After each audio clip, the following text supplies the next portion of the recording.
अस्सलाम वालेकुम। आपको पता है कि हम नमाज़ के ऊपर माशाल्लाह इतनी अच्छी हदीसें पढ़ें, अज़ान है और उसके ऊपर कितनी सारी चीज़ें हैं। आज हम जमात के बारे में थोड़ा सा पढ़ लेते हैं कि नमाज अगरचे औरत और मर्द सब पर ही फ़र्ज़ की गई है, मगर इसकी अदायगी के मामले में एक बात का फ़र्क रखा गया है कि वो ये कि औरत को मस्जिद में आकर नमाज़ पढ़ने का हक़ तो है, मर्दों को इजाज़त नहीं कि उसे उस हक़ से महरूम कर सकें।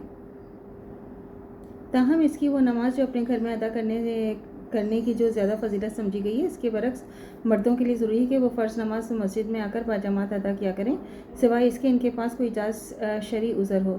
मर्दों के मामले में बाजमात नमाज पर इतना जोर दिया गया है कि अगर कहीं दो आदमी भी हों तो चाहिए कि नमाज में से इनमें से एक इमाम बन जाए नमाज के लिए ना।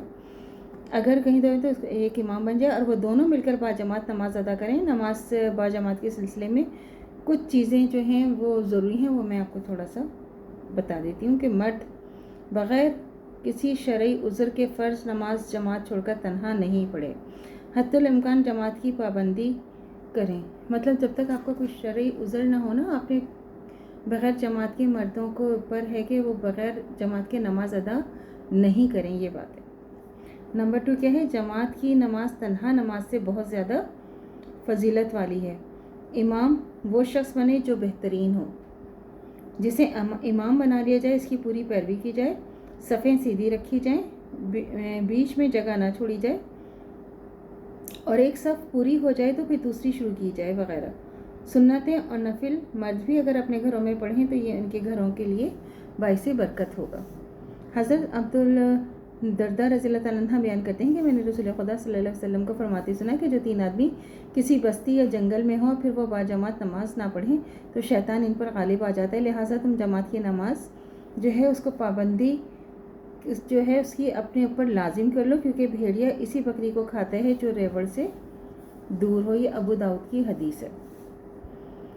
हज़रत अबू हुरैरा रज़ियल्लाहु ताला अन्हु बयान करते हैं कि रसूल खुदा सल्लल्लाहु अलैहि वसल्लम ने फरमाया कि मेरे दिल में आता है कि नमाज का हुक्म दूँ और नमाज खड़ी हो तो फिर मैं उन लोगों के घर वालों में जाऊँ जो आकर नमाज में शरीक नहीं होते और उन पर आग लगा दूँ, यानी उनके अपने घरों में मौजूद होते हुए उनके घरों को जला दूँ। सही बुखारी की हदीस है। हज़रत उमर रज़ियल्लाहु ताला अन्हु बिन खत्ताब के बारे में बताया जाता है कि उन्होंने एक साहब सुलेमान बिन हशमा को सुबह की नमाज में ना पाया। उन साहब का घर बाज़ार और मस्जिद नबवी के दरमियान था।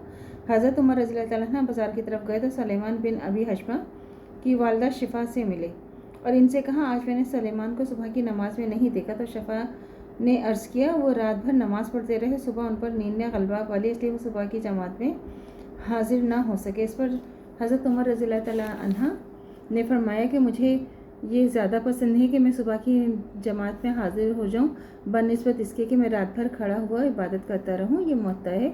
अल्लाह ताला से दुआ करनी चाहिए जो हमारे ईमान है मरते दम तक कायम दायम रहे, खात्मा बिल खैर ईमान पर हो। इजाज़त दीजिए। अल्लाह हाफ़िज़। मेरे चैनल को लाइक कीजिए, शेयर कीजिए, सब्सक्राइब कीजिए। शुक्रिया।